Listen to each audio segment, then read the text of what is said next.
What is up, Mets fans? Welcome back to another episode of the Mets'd podcast. We are changing it up a little bit today because there's nothing going on. I mean, I know we got the rumors of Roki Sasaki. I mean, he's not signing, right, James? The Mets aren't getting him. Basically no chance. Yeah, that's really all we're going to talk about until there's any news that leads us to believe that maybe the Mets have a chance, but they don't. And then we had Alex Verdugo rumors that the Mets are possibly interested in him, to which I want to throw up, and I'm sick to my stomach. James feels otherwise.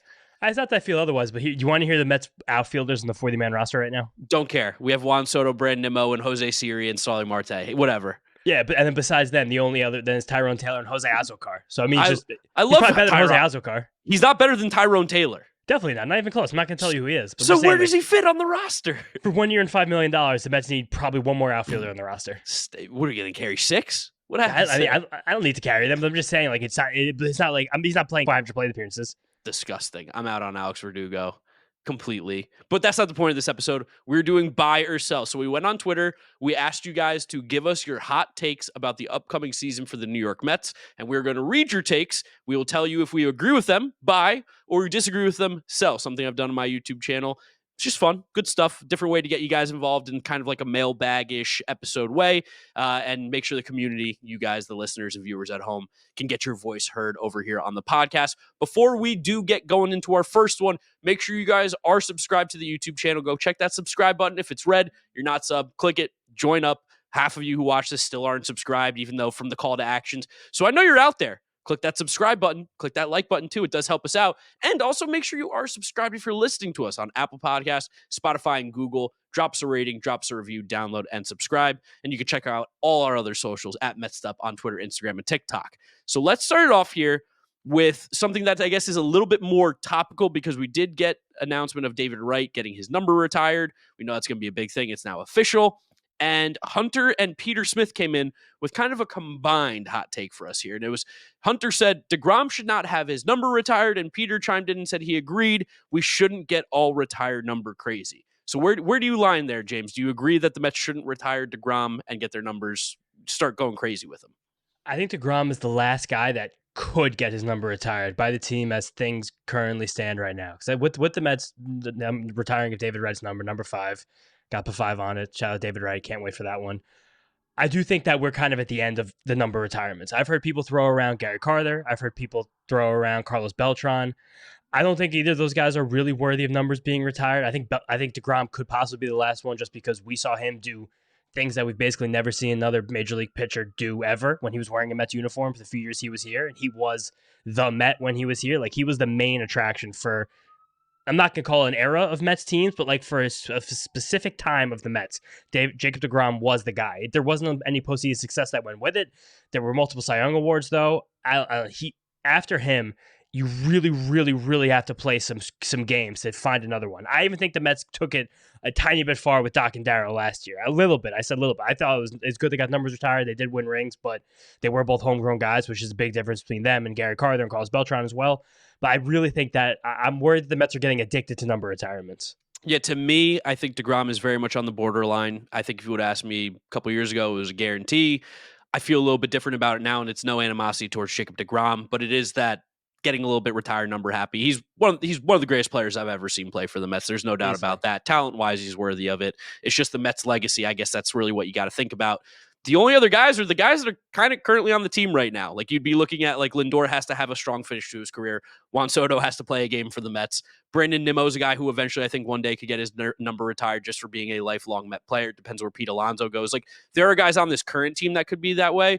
But yeah, I agree. I buy that we shouldn't get number crazy. Like, I don't think Beltran's worthy of it. Gary Carter's great. It just doesn't feel the same for me. We didn't see him play. And I guess the only other name you would throw out, but this would be such a Mets number retiring is Johan. And it's because a no-hitter. Yeah, a no-hitter. And we know the greatness, but we never got to truly see it to its fullest extent.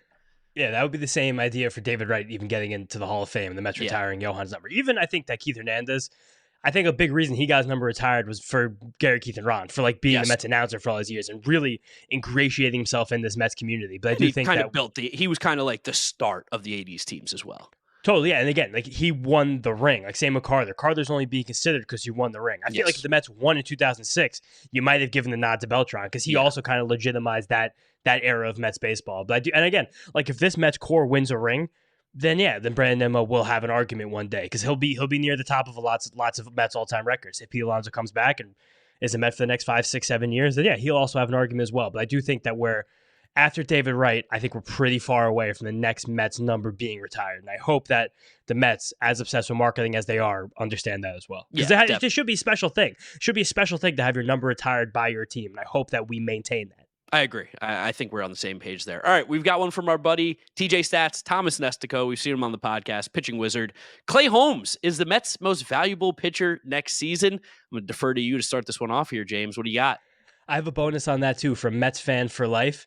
Clay Holmes will have a lower ERA than Garrett Cole next year, which I think is a funny build on that. But I've been really vocal about my love for Clay Holmes. I think everything that he's going to put forth as a member of the rotation this year is going to he's going to be a really good pitcher. It's just for him, it really depends on workload. It's not even about the workload. I think he can survive and he can do. It's more about the workload the Mets allow him to go about and do. Like, I know that first year that Seth Lugo joined the Padres rotation, they were just like, go fucking pitch. But I don't know if the Mets are going to do the same thing. And I think the way that we've seen the Mets build this rotation in the offseason, which is more of build it with the middle and the back rather than build it at the top, I think that means that they're going to give these guys rests and breaks and extra turns in the rotation when that can happen. But I think with that, it means that one or two of these pitchers are going to have to become workhorses. But I also think that's why they re-signed Sean Manaea. So I think that in terms of value, I'm just thinking in terms of WAR. I think probably Sean Manaea winds up with a higher WAR than Clay Holmes because she's going to pitch more innings.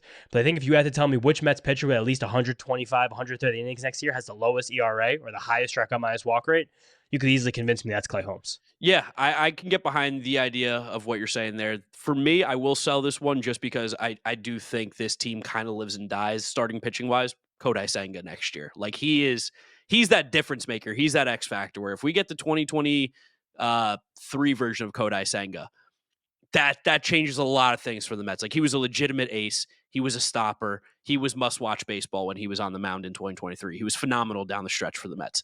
Whereas with Clay Holmes, I think he might have more value in what it does for the actual rotation as a whole, not as an individual. Where, like you said, if Clay Holmes gives us 130, 140, 150 innings as a starting pitcher this year, one, something's going right. And two, like, that's just a ton of innings to get from a guy that you're paying not that much money to out of the starting rotation. It allows for you to have a deeper bullpen. It allows for you to have a deeper starting rotation. Like, they're probably going to rock a 6-man rotation at points throughout this year, especially with Kodai Senga coming back and throwing basically nothing last year. So being able to have Clay Holmes give us 5-6 innings every 5 days will be very crucial. Whereas with Frankie Montas, I think we know he can give us the innings. Now it's about the actual production that he has.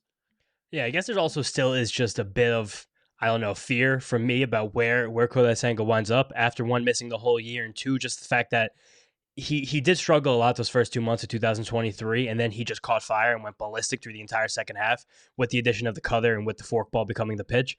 I wonder where, again, we said this all last season, we never got to come to fruition because he didn't get the fucking pitch because he got hurt. But I wonder where the Kodai Senga true talent actually winds up and how different the Kodai Senga true talent of probably being like a 3-4, 3-5, 3-6 guy, how different that will be from where Clay Holmes winds up. And then you think about workloads for both of those guys because Clay Holmes pitched more than Kodai Senga last year. Yeah. You know what I'm saying? So like Kodai Senga didn't pitch last year. The year before he got to 166 innings. I wonder if either of those guys even get to 150. So then I really think that in terms of like the safety of where we're projecting value, Manaea is the guy where like I can safely project his value. Where I almost see Kodai and Clay Holmes, Mets fans are going to scream at me through their car radios right now, their headphones. Like I don't know how much different I'm projecting Clay Holmes and Kodai Senga right now, truthfully, which is crazy. But let's revisit this one in July and see how nuts of a human being I am. In the comment section, go ahead and timestamp that one, guys. Let us know so we can come back and find that one. We've got another one here for Master Flip. Vlad Guerrero Jr. will be traded to the Mets. The Blue Jays will pivot to Pete Alonso. As much as I would love to live in this fairy tale world, we asked for hot takes. You gave us a hot one. I'm going to have to sell that. Just there's no way that Vlad Jr. I think the Mets, we talked about this in the last episode, Mets aren't going to probably actively pursue trading for him right now because the price is going to be too high and they just think they can get him next offseason. And I don't think that the Blue Jays would then move to switching to go get Pete Alonso. Like, I don't think that would be their move either. That feels like kind of a kick in the face to their fans.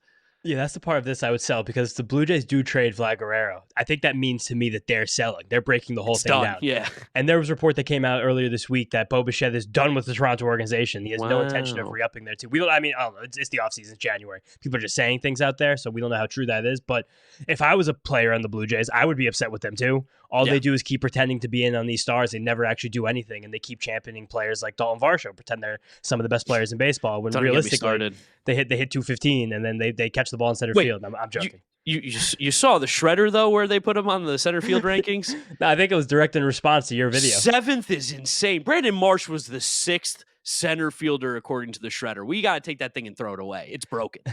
I don't know. I love that the Blue Jays fans have decided to like hate on you personally. Major And hate. there's that one Blue Jays fan that hated on me last year because I told him Bo Bichette was overrated, and I think it's the same guy that hates both of us. But It is. I think that there's a world where they do tear it down, and if they do tear it down, I think the Mets are the first team they call. But I Or don't. the Red I'd say, Sox, maybe. probably one of each. I don't know. I mean, the Red Sox do for better prospects than the Mets, but they just trade a bunch of them to get Garrett Crochet. I just can't see them pivoting to being like, all right, now we got Pete Alonso. Yeah, no. That feels like that would be a real kick in the teeth. That would be Pete Alonso being like, "Are you fucking kidding me? Like now who's going to sign me?" The Mets get Vlad Guerrero Jr. Scott Boras would be like, "What the hell?" He'd have the Mr. Krabs meme. He'd be like, Yeah, "Oh just my frozen god." in time, spinning in a circle. Next take here from Mike. He says Pete resigns and leads the league in RBIs next season, as in 2025. I'll tell you what, I buy this take. I think that if Pete Alonso resigns with the Mets, he should be one of the betting favorites to have the most RBIs in Major League Baseball, not just in the National League. Having Lindor, Nimmo, Soto, Vientos, like those guys in the lineup, we don't know exactly what the configuration is going to look like, but having two guys that are on-base kings in front of one of the best power hitters in baseball, I think that's a good recipe for RBIs. And we've seen him eclipse 120 before, so...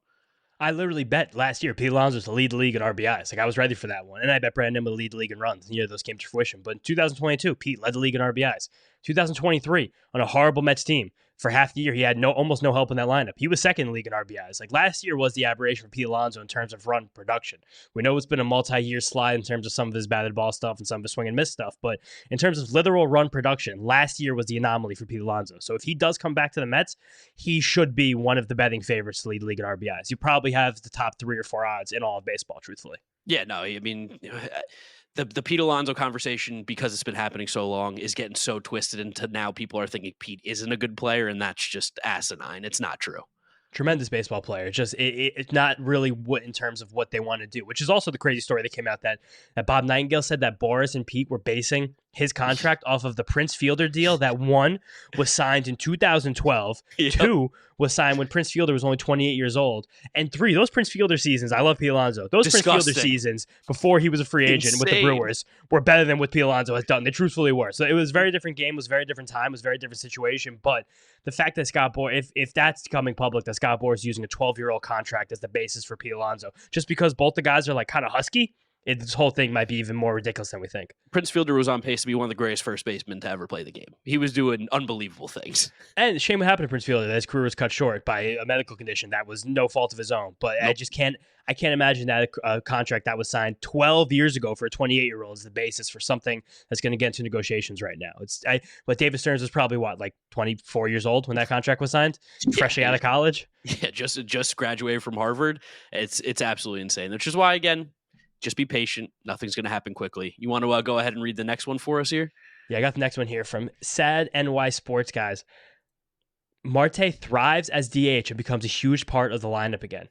Definitely not the craziest thing I've ever heard. That's almost not even hot enough for this, but like I do like that take. I'm not going to fully buy it, even though I am the biggest Starling Marte proponent on this podcast in the history of this podcast. But there is a world where Starling Marte gets off his legs. I also think that's weirdly the wraparound for how this Alex Verdugo rumor comes about. I don't know if it exactly is Alex Verdugo, but I do think that there is a world that David Stearns wants another actual outfielder on this roster. Again, not Alex Verdugo.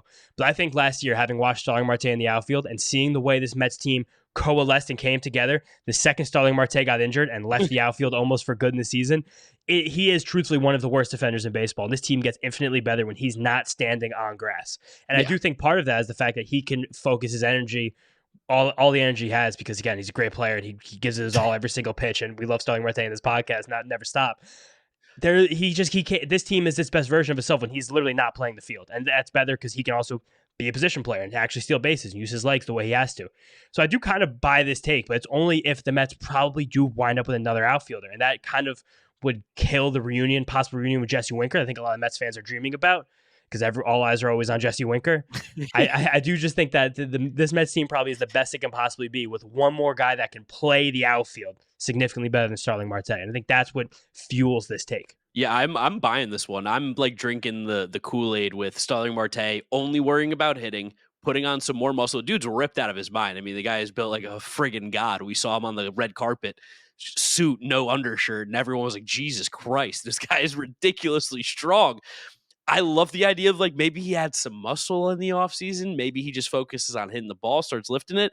Might be a little 20 home run season if Starling Marte is the DH in this future. I could buy that take. So I like it. I'm in. Yeah, 20 home runs a ceiling, but this all still very much remains to be seen. Yes. All right. I'll take the next one here. We got it from Captain El Troll Season, which great name. Brandon Sproat will pitch in a game before July. That's really that. You're buying that? That's a good. It's a good line. It's a really good line. Okay. So let me ask you this then, because I don't know where I stand yet.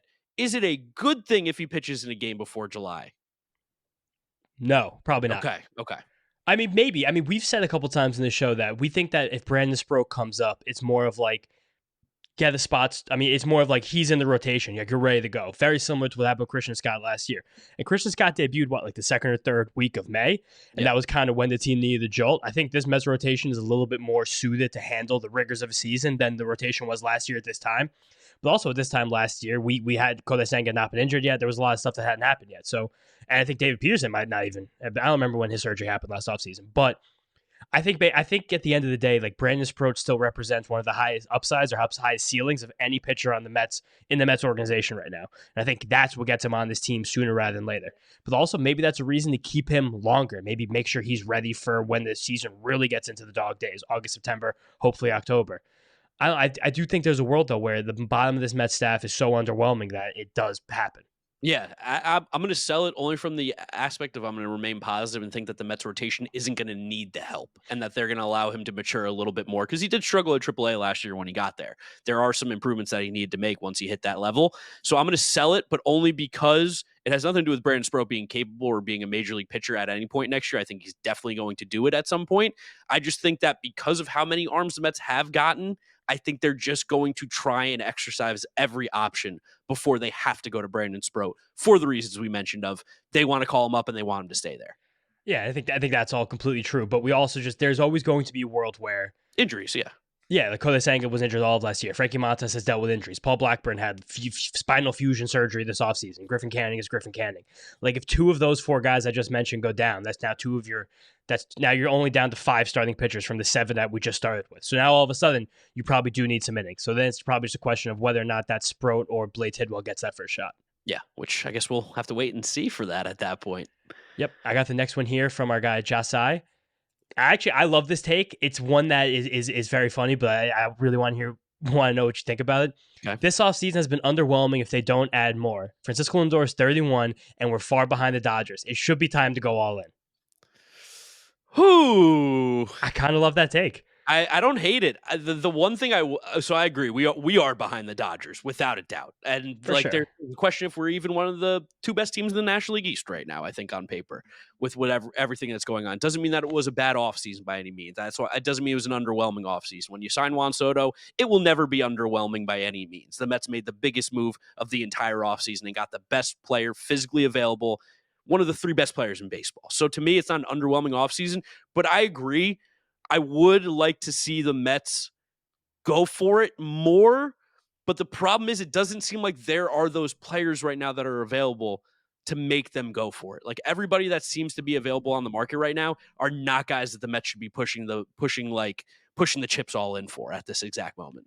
Yeah, I agree. I think the one guy who that was Garrett Crochet. And that, from all intents and purposes, the Mets were involved, but they just didn't have what the Red Sox had. And that was why the Red Sox got him instead of the Mets. But I do think there is some truth to this take from our guy Jasai, because I think that we as Mets fans don't realize that Francisco Lindor is 31 years old sometimes. Yes. And right now, Pete Alonso, while he's 30 years old, not on the team. Brandon was over 30 years old. Like this, it feels like the timeline just changed a lot with Juan Soto. It felt like the window really got wide open. But the rest of our position player core, and then we were very confident Mark Vientos, but until Alvarez, Beatty, Mauricio, Jet Williams, Drew Acuna. Gilbert, unless one of those guys joins Mark Vientos and becomes someone who we're like, yes, this is a lineup regular. This is someone we can really rely on.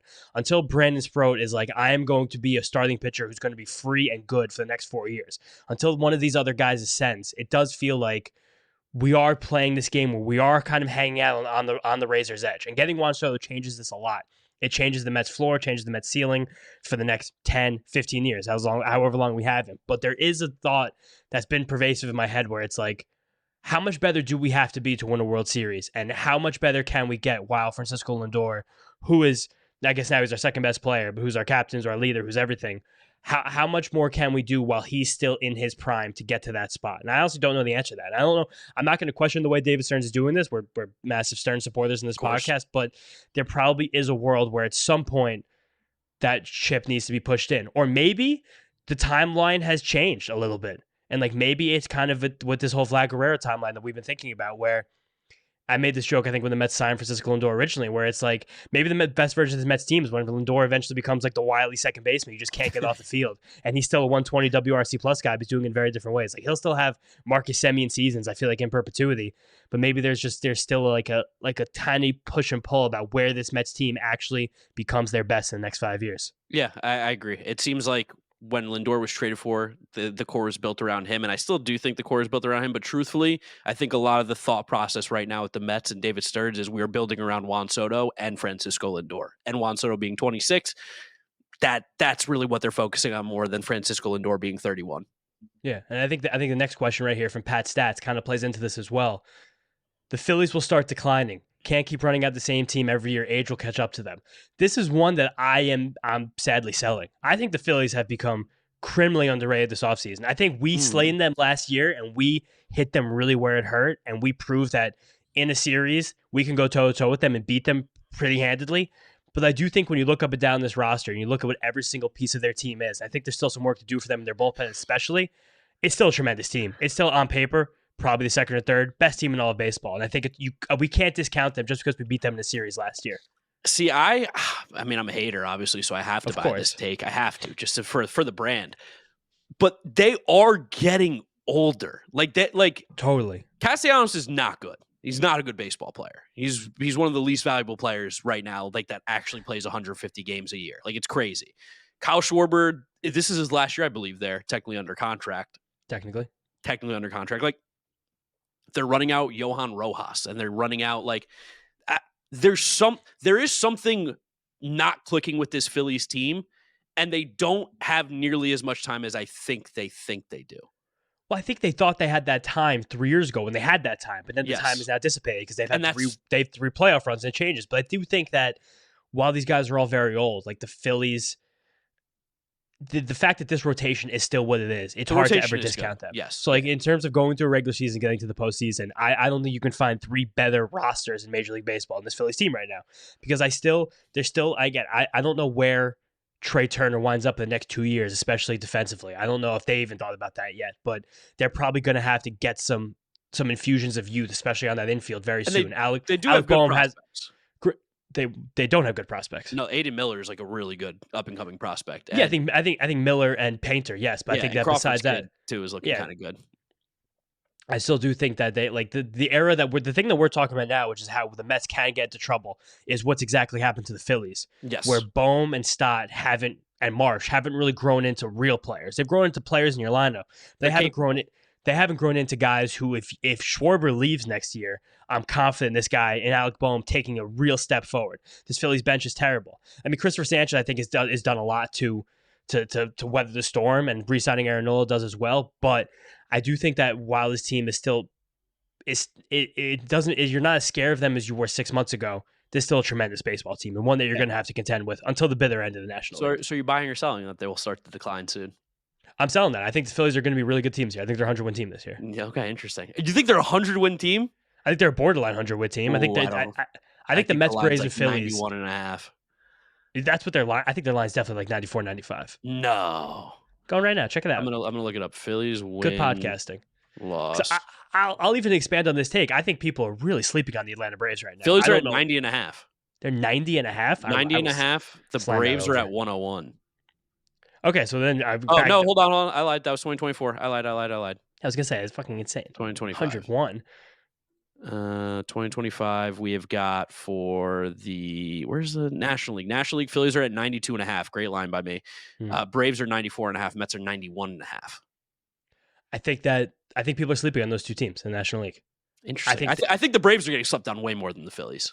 I'm not saying the Phillies being slept on. I think the Phillies need to take That's their exactly medicine. what you just said. Okay, that's exactly what I just said. But it's not that people are sleeping on them. I think a lot of people like you and a lot of Mets fans are like, we killed the Phillies. They're dead. But Damn right. baseball's not. It's not just like simple mortality in baseball. Just because you lost here doesn't mean you can't win the next one. I've seen it happen before. It's going to happen again. I think it might be happening to the Phillies. That's fine. Maybe it is happening there, but I think that would take a lot of. I mean, the Phillies have some insane players in their roster. No, of course, still. Yeah, they're still very good. I'm not saying they're bad. They're still going to make the playoffs. Yeah, like as long as Zach Wheeler is still Zach Wheeler, as long as Bryce Harper is still Bryce Harper, Kyle Schwarber and Trey Turner, as long as those guys are all still what they are with Aaron Christopher Sanchez, and like Jesus Luzardo is literally a lottery ticket for them, which is crazy as a fifth starter with multiple years of control. I still won't believe that they're not one of the favorites in the National League. It's just that I think the Mets, Braves, and Phillies. It's going to be very interesting to see how this all shakes out. I think if you told me 1, 2, 3 for those teams in any order, I'll believe you. This will be my last take about the Phillies, and then I'll move on. Does it feel like they have that they're trying to thread the needle right now, though? Because that's the feeling I get, and that's what makes me, as weird as this sounds, worried about what they could be. Is because I feel like they're really trying to thread the needle hard right now. For sure, but I don't think them threading the needle is the wrong idea either. I think in their situation, they should be trying to thread the needle. Like them training for Jesus Luzardo is trying to thread the needle. They're like, let's retain this. Like, we don't want to pay Ranger Suarez. If he walks next year, we just got Jesus Luzardo. He might be better than Ranger Suarez in a year's time. And he's cheap and he's free, and we gave up a 17-year-old to get him. And then you mentioned Aiden Miller and Andrew Painter, two great prospects. The depth of that system isn't great, but they might have impact major leaguers within the next 12 months. So that's a team who's like that. But there's also just Dave Dombrowski. Let's thread the needle. Dave Dombrowski is the needle threading king. Yeah. Give that guy a thimble and some yard. He will thread some needle. That's what he's going to do. And I think again, if I was running the Phillies, I would be trying to do the same thing. Like let's get as much as we can. Just try and do this again because we're not tearing this thing down. Let's just put our heads down and run forward. That's fair. All right, we got another one here from Christopher Zico. He says, Francisco Lindor will actually win MVP this year. Reasons being, Juan Soto protecting him in the lineup. He is one of, if not the best defensive shortstops in the league. He will most likely not have a slow start like he did last year. The Mets will win 95-plus games. I'll tell you what, if the Mets win 95-plus games, Francisco Lindor is going to be in the MVP conversation like he was last year when the Mets made the playoffs. He was second in the MVP last year in the National League, which is kind of an insane thing to say. So I don't necessarily know how hot of a take this is. Truthfully, the biggest factor, as it always will be for the National League MVP until this guy no longer plays baseball, is what does Shohei Ohtani do? Because if he throws 15 innings, he's the MVP. I mean, or if he goes 50-50 again, he's the MVP. Also, if the Mets win 95 games, have a much better season, and Francisco Lindor does kind of the same thing, or a little bit better. Yeah, Juan Soto probably gets the MVP because then all the narratives are like Juan Soto. If the Mets win 95 games, I'm sure Lindor hit his 33 homers and played great defense and stole 29 bases, had an amazing season. But then Juan Soto probably hit 44 homers and probably had a 460 on base percentage. And we're probably like, oh, Juan Soto's got to elevate the Mets. Like all the narrative will be Juan Soto. And Francisco Lindor will continue to just be like, do his job every single day and be an amazing player, but not fully get the acclaim and respect he deserves among Mets fans. Yes, I could get behind that. Yeah, so I got the next one right here from LTC Lindor, Lieutenant Colonel Lindor as his government name.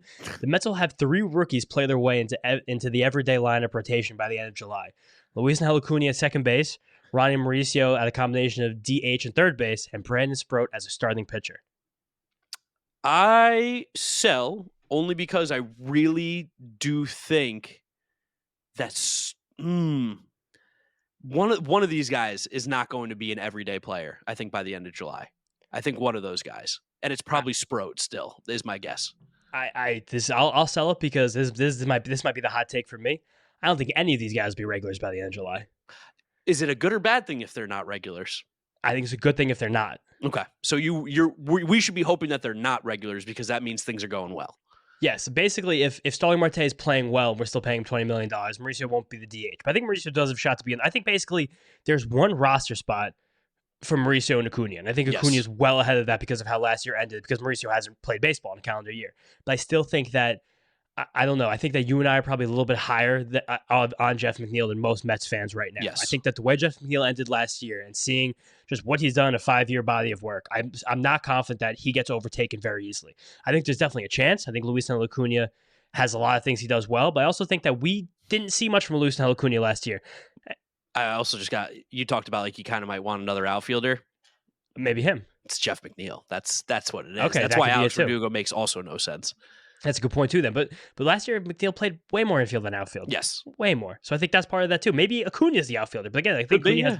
Acuna has really good hands on the infield. I think Mauricio does too. I think that it takes young players in Major League Baseball a lot, especially the ones that aren't elite. I think the ones that are elite, they That step aren't in. Juan Soto. Yeah, the ones that aren't Juan Soto, the ones that are not Jackson Cherry, the ones that are not Gunnar Henderson, the ones that are not Ronald Acuna Jr. It takes them a long time to really get a foothold and play everyday baseball. Like I think that if all these guys are playing every day next year, I think besides Sproat, something went wrong.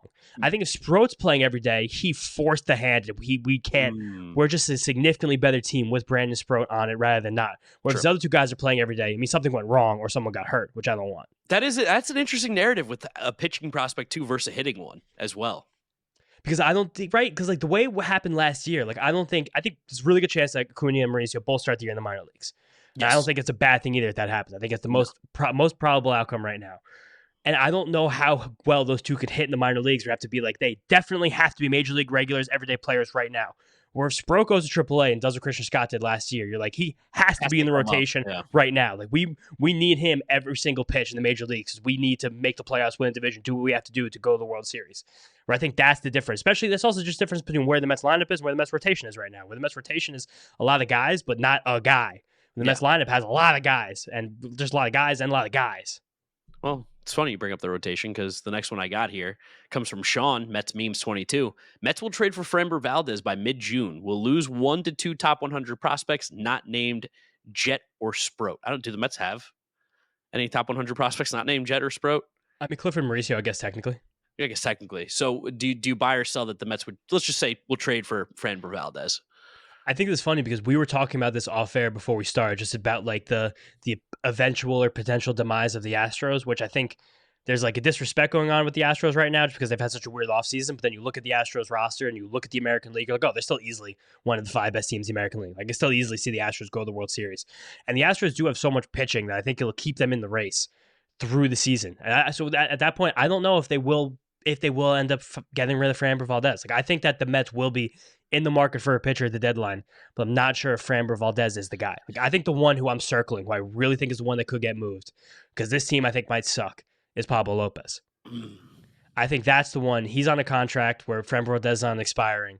That Twins team could suck. That division might be so bad that it keeps them in the mix, but they could suck. And if they suck, they could get a lot for Pablo Lopez. I'd be willing to pay a lot to get him. Yeah, he's awesome. Pablo Lopez is sick. I'm in on Framber Valdez. I'm going to get crazy. I'm going to try to be early to the Astros dynasty fall and just say that this year's going to be a spectacular failure for them. You're just going to be like, oh yeah, Jake Myers, Chas McCormick, and Mauricio Dubon and Taylor Trammell are their outfielders. Why would we pitch? Like literally, we don't have to pitch to anybody. So I'm going to buy it. I like the idea of going for Framber Valdez. And yeah, the Mets will be getting a pitcher at the deadline, no doubt. For sure. If it happens, I'm all in for trading for Framber Valdez. I love Valdez. Another rotation question here from Thomas Waldron. This is a hot one. Jose Butto wins a rotation spot out of spring training. Ooh, wow. That's also a name we haven't mentioned at all, either as a possible starting pitching candidate. Take a step back and remember the beginning of the year. He was making starts at the beginning of the year. He was good to start the year as a pitcher until like 7 or 8 starts in. Yeah, he lost his zone a little bit. I think he had one bad start against the Cardinals at home, and then the wheels fell off and became their bullpen guy. I think there's a super really good chance he wins a spot out of spring as a starting pitcher. He's definitely on the roster. He's way too valuable. This is a pro Jose Butto podcast. Always has been, always will be. I'm going to buy it because I'm positive. That's a New Year's resolution. Let's be more positive. I'll weirdly buy it too, just because David Stearns has said he's going to have an opportunity to start as the season goes. I know in all the Mets roster projections, roster resource on Fangraphs, has Butto actually as the Mets' primary setup man right now. And I don't think that's crazy considering how a lot of the second half last year went until the Mets just literally ran him into the ground and he was totally out of gas by the playoff times. But we don't get there without Jose Butto for all his hard work he did in July and August. The Mets are going to have 5 pitchers in rotation 100%. It's going to be Manaea, Senga, Montes, Peterson, Holmes, no doubt. And we've said, and I think the Mets have even said that, they're going to be using a 6-man rotation at times this year when applicable. So there's going to be a 6th guy who is in the rotation by the time the Mets need a 6th starter, whether that be in the middle of April, whether that be Blackburn, whether that be McGill, whether that be Jose Butto, or whether it be someone we're not thinking about yet or hasn't come into our frame of mind yet. Out of all those guys, I think Jose Butto probably has both the best ceiling and the best floor. Yeah, I really like that one. I think it's definitely something that's going very under the radar right now is Jose Butto as a starting pitcher for the Mets in 2025. No doubt about it.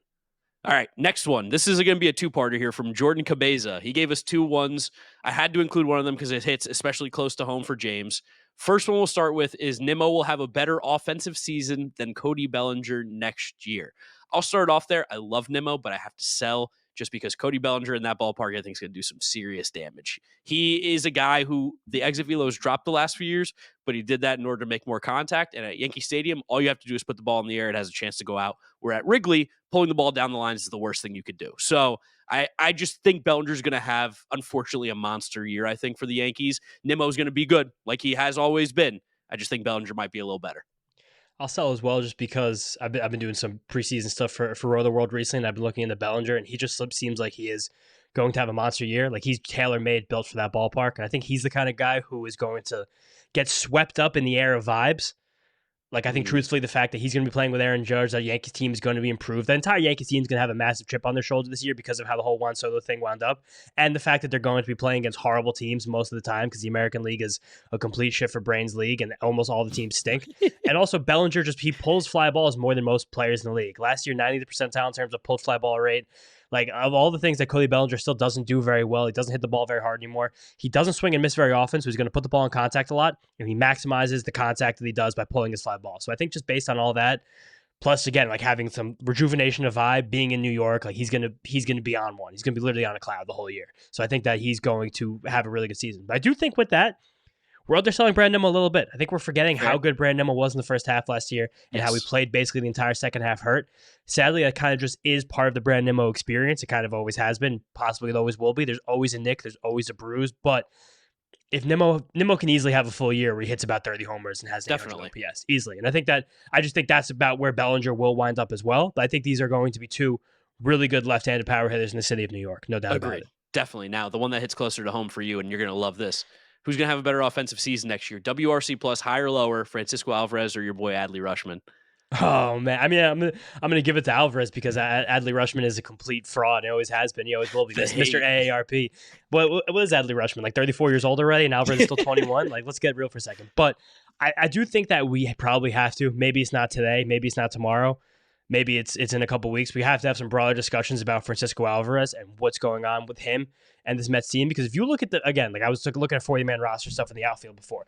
If you look at the catchers in the Mets 40-man roster right now, it's Francisco Alvarez and Luis Torrens, and then there's nothing. Yeah, no. There's a lot of eggs in the Francisco Alvarez basket for the Mets right now, and I think that's with good reason. I don't think he's ever done anything that makes us believe that he shouldn't be someone that we trust and we believe in and we think is going to take many steps forward as he continues to ascend as a baseball player. But it is coming to a little bit more question than it was before about what these steps look like, how he cuts down his chase rate, how he just becomes a more disciplined and cogent baseball player rather than like a free swinging crazy person that he is.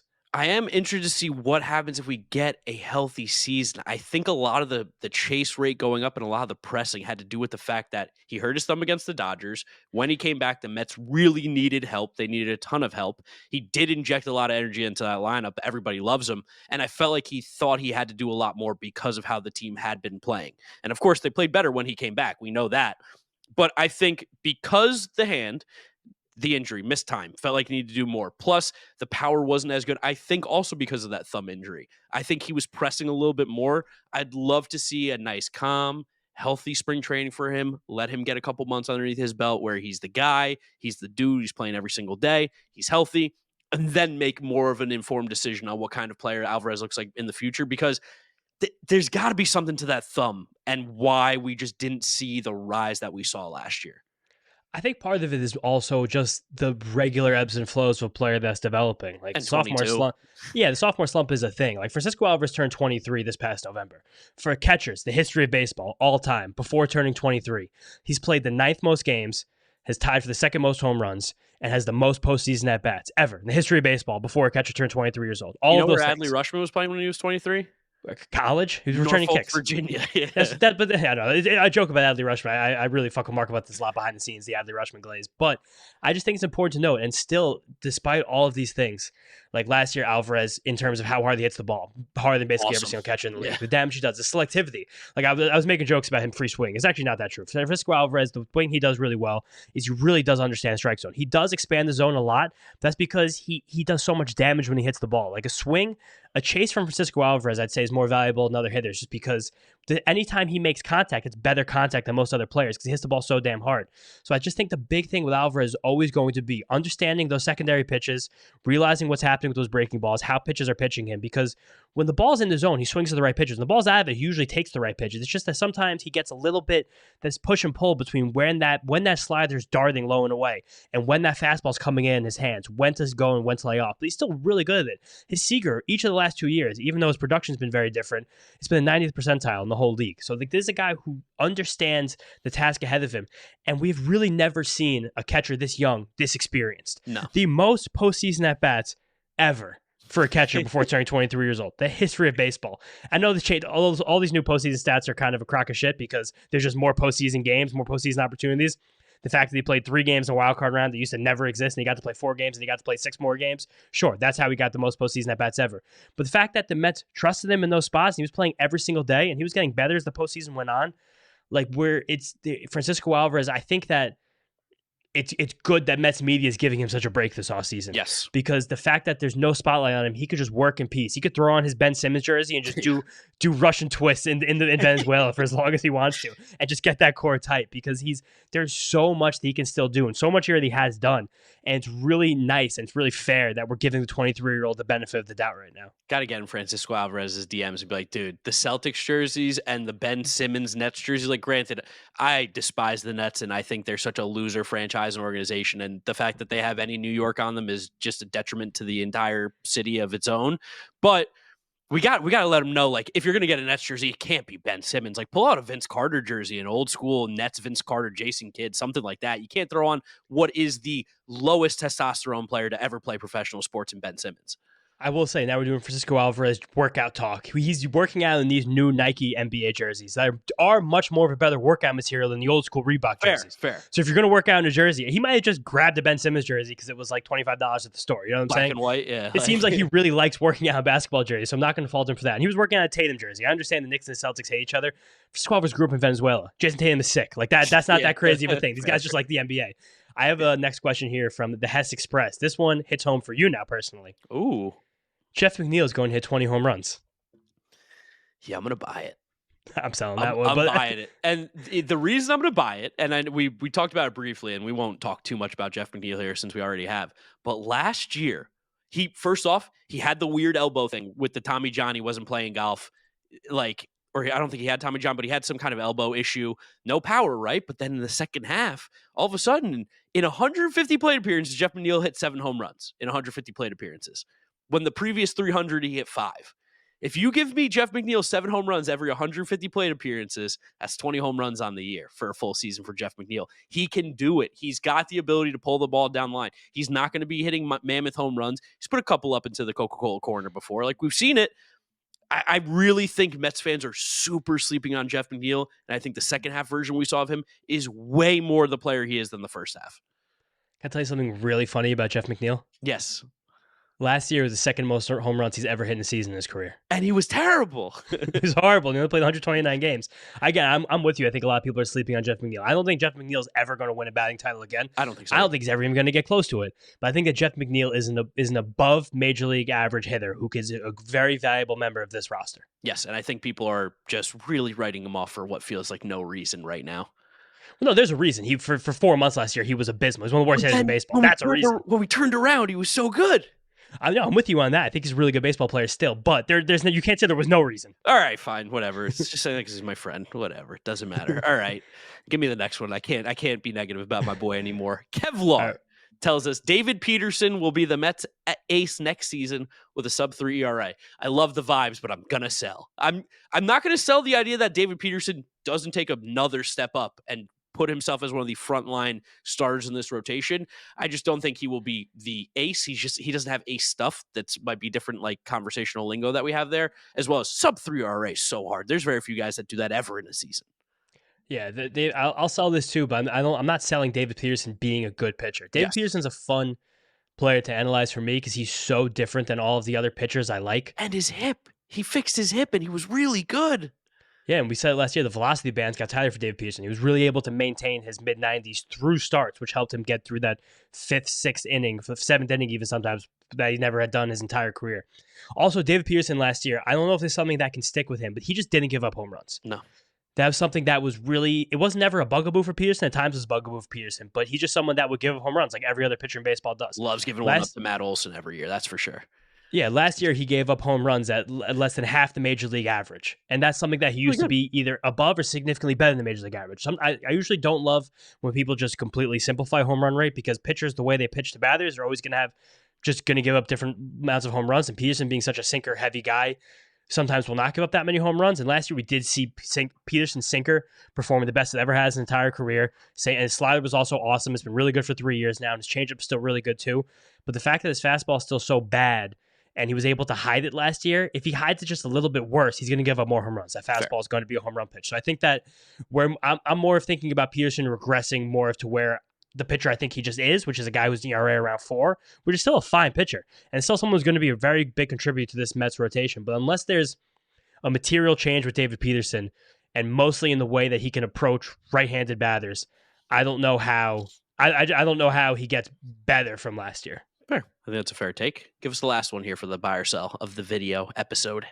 All right, last one here. We kind of broke it off because we were just talking about McNeil, but from Tweeter Kring, Jeff McNeil finishes with a higher B-WAR than Mark Vientos this season. Oh. This one is truthfully fascinating. If you weren't screaming it through your car radio before as your AirPods, you're screaming at them right now because there is actually a world where this happens. And I think it's mostly because of defense. Yeah, well, here's what's going to happen. Here's what happens if this exists. It's not that Mark Vientos stinks. It's not that Jeff McNeil goes back to being an all-star caliber player. It's the fact that Jeff McNeil, especially on Baseball Reference, playing second base, they give an insane amount of value to second base defense. Check the WARs of Andres Gimenez the last few years. See how shitty he hit and how high his WAR was. It doesn't make any sense. So Tommy that Edman, Chase Utley, yeah, like that could help a ton for Jeff McNeil. The other thing that can combine and help this out for Jeff McNeil is that Mark Vientos could be the first baseman next year.